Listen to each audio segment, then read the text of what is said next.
All right, guys, time now is 5:23, and we have the annual Mass of Petition for Charlene Richard that's going to be happening this Friday.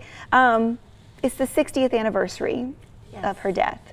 Tell us a little bit about, for someone who doesn't know who Charlene Richard is, tell us a little bit about her. Well, she was born and raised in the community around Richard. She was a little country girl, probably. She probably didn't do a whole lot of traveling. She died at the age of 12 of leukemia here in Lafayette at Our Lady of Lourdes. And ever since then, it's like her story has been known. One of the main persons who spread her story was Father Joseph Brennan, who was the chaplain at the hospital with her. And he kind of worked with her and talked to her and prayed with her, and especially about praying for other people and offering up her sufferings. Father Brennan passed away last year, so he's no longer with us, and we really miss him. But also Barbara Gutierrez, who wrote the books on Charlene, she also passed away too. So we're beginning to lose some of the people who actually had either knew her or did something for her, like write the book. So why it's kind of important now that we keep this going as long as people are alive, especially in her own family, who knew her, remembered her, and can still tell the story about Charlene. And you know, her and people come from all over to visit the gravesite and to pray and those kinds of things. Now this Mass is going to be happening this Friday. The Rosary is going to be at 5:30. Yes, 5:30. It begins with the Rosary and then Mass at 6. And our celebrant this year is Monsignor Curtis Millett.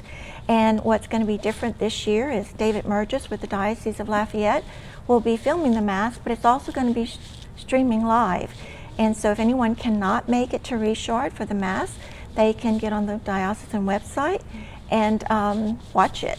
Which I think is really great, because there may have been people that have gone year after year and they just can't do it anymore. Yeah, and people come early, and it's, you know, it's you have to get to Richard and find a place to sit. And for some people, it's like, especially with the heat, it's not always the easiest thing for them to do. So this way they can watch it from the comforts of their home. So if they want to learn more about Charlene Richard and her story, is there somewhere that they can go? Well, the Friends of Charlene, that's the association that I'm with, they can call me, write me, or let me know and that what information they want, because I do have some resources available that gives the story of Charlene. And we also, there's no more books available. Barbara Gutierrez's books are no longer in print. Father Brennan wrote a book, and that one I think is still in print. But we do have other sources of information that we can share with them if they want to know more about her. And I get calls all the time, especially from out of the state. Most of the people in this area kind of know who Charlene is, but it seems like more and more people in other places are beginning to find out about her.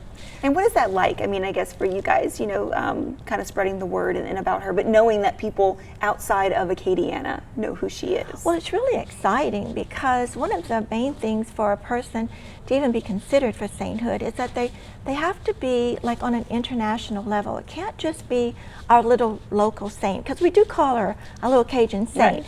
But as long as she just stayed a Little Cajun Saint, probably no one would, you know, have noticed her. But she actually is on the international level now because of the mission house in Thailand that's named after her, and also the Casa de Charlene in Bogota, Colombia. So it's not just like she's our Little Cajun Saint. She's going all over the world, which is something she never did when she was alive.